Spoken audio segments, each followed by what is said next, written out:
ለኢትዮጵያ ነዳጅን እንዳመጡ የተገመቱ ሁለት መርከቦች ጅቡቲ መድረሳቸው ተሰማ። ኢራን የሆርሙዝ ሰርጥን በመዝጋቷ ምክንያት መርከቦቹ በሌሎች የባህር መስመሮች መምጣታቸውንም ነው የሰማነው። ዛሬ በፓኪስታን የሚደረገው የአሜሪካና ኢራን ሁለተኛ ዙር ድርድር በከፍተኛ ደረጃ እየተጠበቀ ነው። በኢራኑ የውጭ ጉዳይ ሚኒስትር አባስ አራቺ የሚመራው የኢራን ተደራዳሪ ዛሬ ማለዳውን ኢስላማባድ ደርሷል። በቤኒሻንጉል ጉሙዝ ክልል የመተከል ዞን ዋና ከተማ በሆነችው ግልገል በለስ የሚገኝ ማረሚያ ቤትን ሰብረው ለመግባት የሞከሩ ታጣቂዎች በከፈቱት ጥቃት 7 ሰዎች መገደላቸው ተነገረ። ጤና ይስጥልን ኢትዮ ፍሮንቶች ነን። አብራችሁን ስትቆዩ እነዚህን ጉዳዮች በስፋትና በጥልቀት በመረጃና ትንታኔ ትሰማላችሁ። እስከዛው ቻናላችንን ሰብስክራይብ፣ ላይክ እና ሼር እያደረጋችሁ አብራችሁን ቆዩ። ለኢትዮጵያ ነዳጅን እንዳመጡ የተገመቱ ሁለት መርከቦች ጅቡቲ መድረሳቸው ተሰማ። እነዚህ ሁለት መርከቦች ኢትዮጵያ ለዘመናት ነዳጅን የምታመጣባት ኩዌት የሆርሙዝ ሰርጥ በመዘጋቱ ምክንያት ነዳጁን ያመጡት ከሌሎች ሀገራት መሆኑን ከመርከቦቹ የጉዞ ታሪክ መረዳት ይችላል።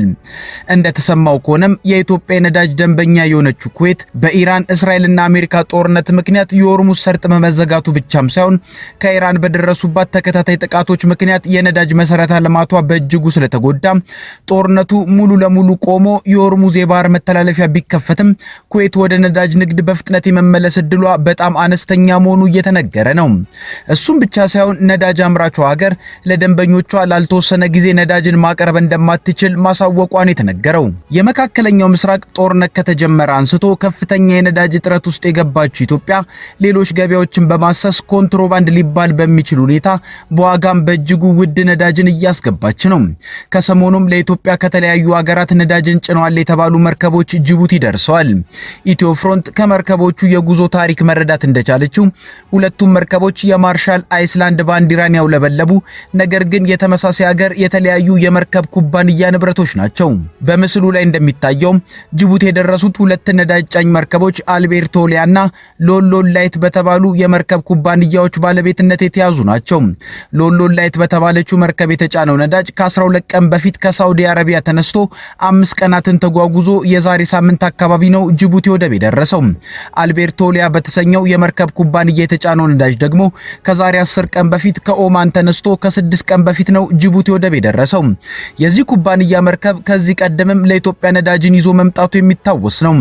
በዚህ መንገድ ወደ ኢትዮጵያ የሚመጣው ነዳጅ በአገሪቱ የተከሰተውን ከባድ የነዳጅ እጥረት በትንሹም ቢሆን ሊያቃል የሚችል ቢሆንም የዋጋ ውድነቱ ግን በከፍተኛ ደረጃ እንዲሆን የሚያደርገው የንግድና ቀጠናዊ ትስስር ሚኒስትሩ ካሳሁን ጎፌ ከዚህ ቀደም በሰጡት መግለጫ ኢትዮጵያ ከኩዌት የገዛችው ነዳጅ በመርከብ አስጭና የሆርሙዝ ሰርጥን ማለፍ ባለመቻላቸው ነዳጅን ከተባራሪ ገበያ እየገዛች ነው ብለዋል።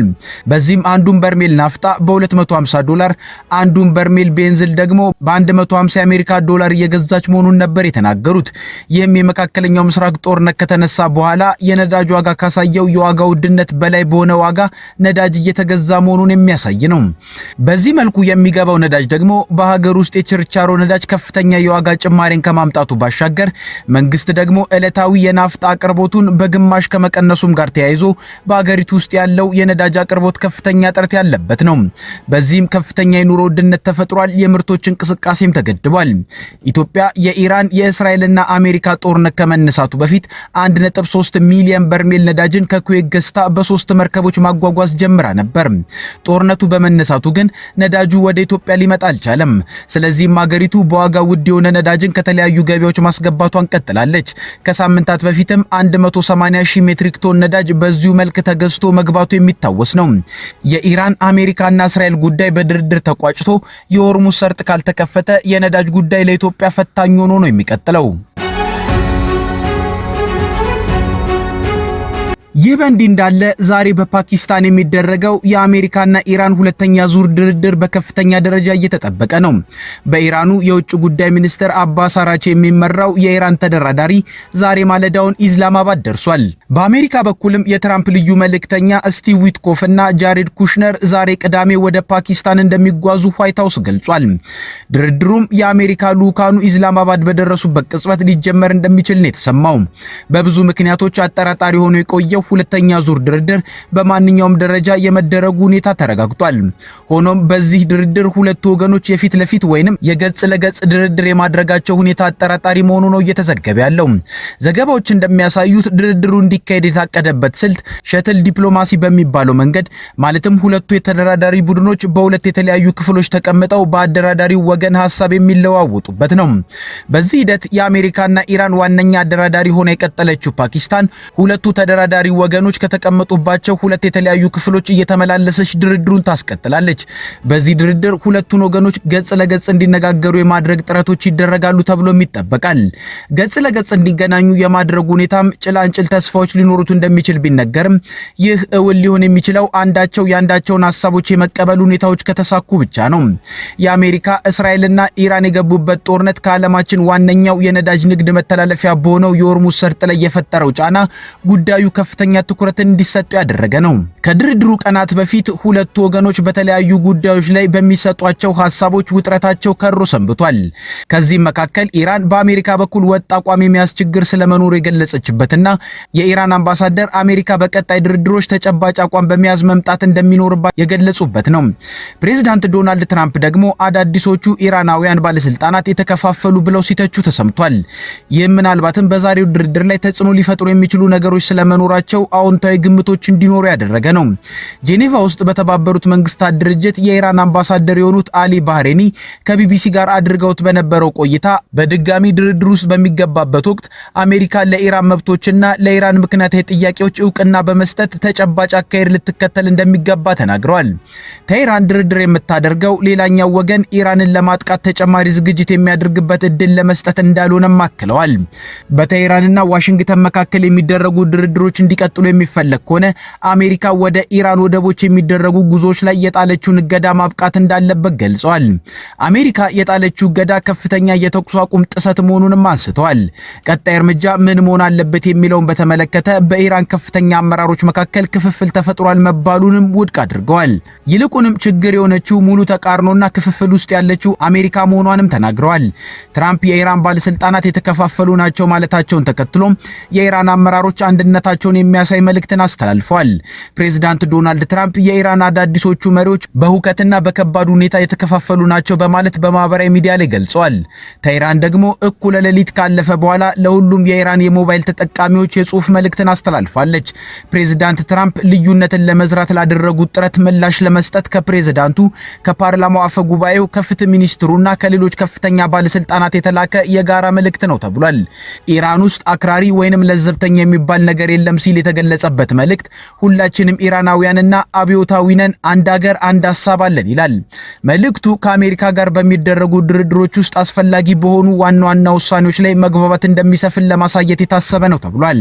በድርድሩ የኒውክሌር ባለሙያዎች እንዲሳተፉ ሲጠይቅ የነበረው የአውሮፓ ህብረትም ስምምነት ላይ የሚደረስ ከሆነ ኢራን ላይ የተጣሉ ማዕቀቦችን ለመቀነስ ክፍት መሆኑን ገልጿል። የአውሮፓ ህብረት የውጭ ጉዳይ ፖሊሲ ኃላፊ የኒውክሌር ባለሙያዎች በኢራን የሰላም ድርድር ውስጥ ካልተሳተፉ ከቴህራን የሚሰነዘሩ ማስፈራሪያዎች የበለጠ አደገኛ ሊሆኑ እንደሚችሉ ተናግረዋል። ይህንንም ተከትሎ ከግብጽ፣ ሶሪያና ሊባኖስ መሪዎች ጋር ቆጵሮስ ውስጥ ስብሰባ ያደረጉት የአውሮፓ ህብረት መሪዎች ስምምነቱ እውን ከሆነ ህብረቱ ማዕቀቦችን ለመቀነስ ዝግጁ ነው ብሏል። የጀርመን ቻንሰለር ፍሬድሪክ ሜርዝ ሁሉን አቀፍ ስምምነት ላይ የሚደረስ ከሆነ የአውሮፓ ህብረት ኢራን ላይ የተጣሉ ማዕቀቦችን በሂደት ለመቀነስ ፈቃደኛ መሆኑን ለሀገራቱ መሪዎች ተናግረዋል። የአውሮፓ ህብረት ምክር ቤት ፕሬዝዳንት አንቶኒ ኮስታ በበኩላቸው የሆርሙዝ ወሽመጥ ያለምንም እገዳና ያለምንም ክፍያ በአፋጣኝ መከፈት አለበት ብለዋል። ስምምነቱ ከመጀመሩ አስቀድሞ አስተያየት የሰጡት የህብረቱ የውጭ ጉዳይ ፖሊሲ ኃላፊ ካጃ ካላስ በበኩላቸው ከኢራን ጋር የሚደረገው ንግግር በአውሮፓውያኑ 2015 የተደረሰው የኢራን የኒውክሌር ስምምነት አይነት ውጤት የማያስገኝ ከሆነ መላው ዓለም የበለጠ አደገኛ ሁኔታ ውስጥ እንደሚገባ አስገንዝበዋል። በቤኒሻንጉል ጉሙዝ ክልል የመተከል ዞን ዋና ከተማ በሆነችው ግልገል በለስ የሚገኝ ማረሚያ ቤትን ሰብረው ለመግባት የሞከሩ ታጣቂዎች በከፈቱት ጥቃት 7 ሰዎች መገደላቸውን ነዋሪዎችና የአካባቢው የፓርላማ ተመራጭ ተናገሩ። ቢቢሲ ያነጋገራቸው ነዋሪዎችና የፓርላማ አባሉ መብራቱ አለሙ እንደሚያስረዱት ታጣቂዎቹ በግልገል በለስ ከተማ ተኩስ የከፈቱት አርብ ሚያዝያ 16 ቀን 2018 ዓ.ም አጥቢያ 11 ሰዓት ገደማ ላይ ነው። ታጣቂዎቹ ግልገል በለስ ከተማን ከበው ከፍተኛ ጥቃት መክፈታቸውን የሚገልጹት መብራቱ ዋና ኢላማቸው የነበረው ግን በከተማው የሚገኘው ማረሚያ ቤትን መቆጣጠር እንደነበር ተናግረዋል። ነዋሪዎችም ማረሚያ ቤቱ ላይ ጥቃት መከፈቱን ጠቅሰዋል። አንድ ነዋሪ የጉሙዝ ታጣቂዎች ናቸው ለመግባት የሞከሩት ማረሚያ አካባቢ የራሳቸውን አባላት ለማስፈታት ነው ብለዋል። ሌላ ነዋሪም ጥቃቱ የተከፈተው በጉሙዝ ታጣቂዎች መሆኑን ጠቅሷል። የህዝብ ተወካዮች ምክር ቤት አባሉ መብራቱ በበኩላቸው ከጉሙዝ ሰላም ተመላሽ ውስጥ ያልተስማሙ በሰላም አንመለስም ካሉት ወገኖች ውስጥ እንደሆነ ነው ያለኝ መረጃ የሚያሳየው፣ ግን ከሌሎችም የታጠቁ ቡድኖች ጋር አብረው እንደመጡ ነው ያለኝ መረጃ ብለዋል። አንድ ነዋሪ እንደገለጸው ታጣቂዎቹ ተኩስ መለዋወጥ የጀመሩት ከማረሚያ ቤት ፖሊሶች ጋር ሲሆን ኋላ ላይ ፖሊስ፣ ሚሊሻና ፌዴራል ፖሊስ ለተከፈተው ጥቃት ምላሽ ሰጥተዋል። ታጣቂዎቹ በከፈቱት ጥቃት በአካባቢው ስራ ላይ የነበሩ 7 የቄራ ሰራተኞች መገደላቸውን ነዋሪዎችና የፓርላማ አባሉ ተናግረዋል። አንድ ነዋሪ ደግሞ የተገደሉት ሰዎች ብዛት 5 እንደሆነ ጠቅሷል። ማረሚያ ቤቱና የከተማው ቄራ የሚገኙበት ስፍራ ተቀራራቢ መሆኑን የሚያስረዳው አንድ ነዋሪ በአጋጣሚ በመሃል የተገኙ የቄራ ሰራተኞች 7 አካባቢ ተገድለዋል፣ እዛ ለእርድ ሄዱ ናቸው ብለዋል። መብራቱ በተመሳሳይ ትልቅ ተኩስ ነበር የፈጠሩት። በዚህ ሂደት ውስጥ ልኳንዳ ቄራ የሚሰሩ አራጆች ነበሩ። ምንም ስለማያውቁ ሌሊት ስለሚወጡ እነርሱ በጣም ተጎድተዋል። 7 የሚደርሱ የቄራ ሰራተኞች ነው መረጃ ያለኝ ሲሉ በሰዎች ላይ የደረሰውን ጉዳትም ገልጸዋል። ከታጣቂዎቹ በኩል 2 ሰዎች መገደላቸውንም አክለዋል። አንድ ነዋሪም በመሃል የተወሰነ ኃይል እየተጨመረባቸው ሲመጣ ወደ ኋላ ፈገፈጉ። ሁለቱ ታጣቂዎችም ስቴዲየም አካባቢ ወደቁ። ከሚሊሻም ደግሞ አንድ ሰው ተመታ ሲል ተጨማሪ 3 ሰዎች መገደላቸውን አብራርቷል። ታጣቂዎቹ ማረሚያ ቤቱ ላይ በከፈቱት ጥቃት እስረኞችን እንዳስለቀቁ ነዋሪዎችና የምክር ቤት አባሉ ተናግረዋል። መብራቱ ሊሳካላቸው አልቻለም፣ የማረሚያ ቤት ፖሊሶች ትልቅ ተጋድሎ አድርገው ያንን ነገር ማስቀረት ችሏል ሲሉ ያሰባሰቡትን መረጃም ጠቅሰው ተናግረዋል። ከ2011 ዓ.ም አንስቶ ተከታታይ ጥቃቶችን ካስተናገደ በኋላ አንጻራዊ ሰላም ሰፍኖበት የነበረው መተከል ዞን ካለፈው ዓመት አንስቶ በኦሮሞ ነጻነት ሰራዊትና በጉሙዝ ታጣቂዎች በሚፈጸሙ ጥቃቶች እየተፈተነ ነው። በዚህ ሳምንት ረቡዕ ዕለት በዞኑ ቡለን ወረዳ ውስጥ በተፈጸመ ጥቃት 20 ሰዎች እንደተገደሉም ተነግሯል።